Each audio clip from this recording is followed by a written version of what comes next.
नमस्कार, आप देख रहे हैं आरवी एक्सप्रेस 24। देश और प्रदेश की तमाम खबरों को देखने के लिए आप हमारे चैनल आरवी एक्सप्रेस 24 को लाइक करें और सब्सक्राइब करना ना भूलें। वैश्विक ऊर्जा आपूर्ति श्रृंखला में जारी व्यवधान और अंतर्राष्ट्रीय बाजार में कीमतों की भारी उठापटक के बीच केंद्र सरकार ने देश में ईंधन आपूर्ति को लेकर स्थिति स्पष्ट की है।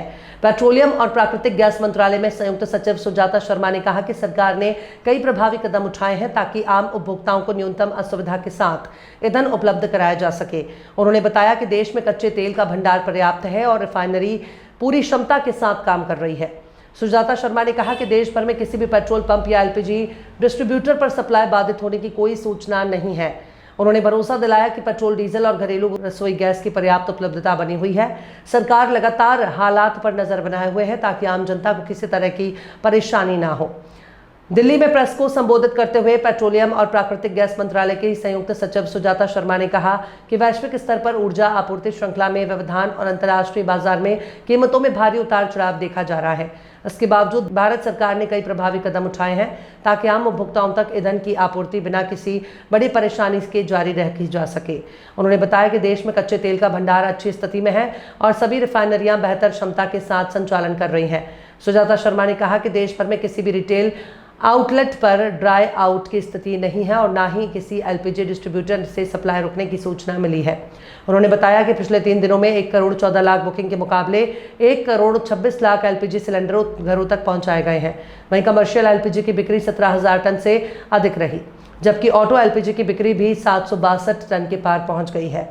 सरकार का कहना है कि ईंधन आपूर्ति को सुचारू बनाए रखने के लिए सभी संबंधित एजेंसियां लगातार समन्वय में काम कर रही हैं। मंत्रालय ने लोगों से अपील की है कि वे किसी भी अफवाह पर ध्यान न दें, क्योंकि देश में ईंधन और गैस का पर्याप्त स्टॉक उपलब्ध है। ऊर्जा आपूर्ति वर्ल्ड सप्लाई डिसरप्शंस हुए हैं ऊर्जा आपूर्ति में, और इंटरनेशनल मार्केट में भी काफ़ी प्राइस वॉलेटिलिटी देखी जा रही है। परंतु भारत सरकार ने कई इफेक्टिव स्टेप्स लिए हैं और ये सुनिश्चित करने की कोशिश की है कि आम उपभोक्ता को कम से कम असुविधा के साथ फ्यूल सप्लाई की आपूर्ति सुनिश्चित की जा सके। और इन सभी जो स्टेप्स लिए हैं उनके फलस्वरूप हमारी क्रूड इन्वेंट्री मेंटेन है, टाइड अप है। हमारी रिफाइनरीज ऑप्टिमम लेवल पर ऑपरेट कर रही हैं। किसी रिटेल आउटलेट पर कोई ड्राई आउट नहीं है। एलपीजी डिस्ट्रीब्यूटरशिप पर भी कोई ड्राई आउट रिपोर्टेड नहीं है। पेट्रोल और डीजल के पर्याप्त स्टॉक्स अवेलेबल हैं और घरेलू कुकिंग के लिए एलपीजी की आपूर्ति की जा रही है। पिछले 3 दिनों में 1 करोड़ 14 लाख बुकिंग के अगेंस्ट 1 करोड़ 26 लाख घरों में एलपीजी सिलेंडर पहुंचाया गया है। इसी तरह कमर्शियल एलपीजी भी पिछले 3 दिनों में 17,000 टन से अधिक की सेल की गई है। ऑटो एलपीजी भी 762 टन से अधिक सेल हुई है। पिछले 3 दिनों में 5 किलो के सिलेंडर भी 1,40,000 से अधिक की सेल की गई है। और ऑयल मार्केटिंग कंपनीज के द्वारा लगभग 93 कैंप कंडक्ट किए गए हैं, जिसमें 2100 से अधिक सिलेंडर्स की सेल हुई है।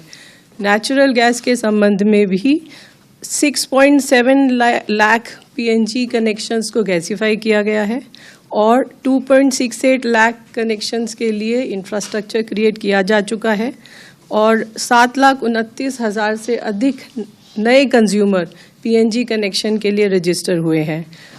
52,300 से अधिक ऐसे पीएनजी कंज्यूमर्स हैं जिन्होंने एलपीजी कनेक्शन सरेंडर किया है। C3 C4 molecules petrochemical, pharma और पेंट इंडस्ट्री के लिए जो सेल हुआ है वो 1 मई से लेकर अब तक 4600 टन प्रोपिलीन और 1700 टन ब्यूटाइल एक्रिलेट है। एनफोर्समेंट एक्शन भी लगातार किया जा रहा है और पिछले 3 दिनों में लगभग 1500 रेड या इंस्पेक्शन की गई हैं और अभी तक क्यूमुलेटिवली ओएमसीज के द्वारा 382 डिस्ट्रीब्यूटर्स पर पेनल्टी लगाई गई है और 76 डिस्ट्रीब्यूटर्स को सस्पेंड भी किया गया है। अंत में मैं आप लोगों से कहना चाहूँगी कि माननीय प्रधानमंत्री जी ने देश के सभी लोगों से आग्रह किया है कि पेट्रोल और डीजल की खपत कम करें। जहां भी संभव हो मेट्रो और सार्वजनिक परिवहन का उपयोग करें। कार पूलिंग का विकल्प चुनें। Railways as a mode of transportation for goods को प्रेफर करें और जहां भी संभव हो इलेक्ट्रिक वाहनों का उपयोग बढ़ाएं। आइए हम सब मिलकर हम अपने दैनिक उपयोग में ऊर्जा को बचाने के लिए हर संभव प्रयत्न करें ताकि देश पर पड़ रहे आर्थिक भार को कम किया जा सके। धन्यवाद।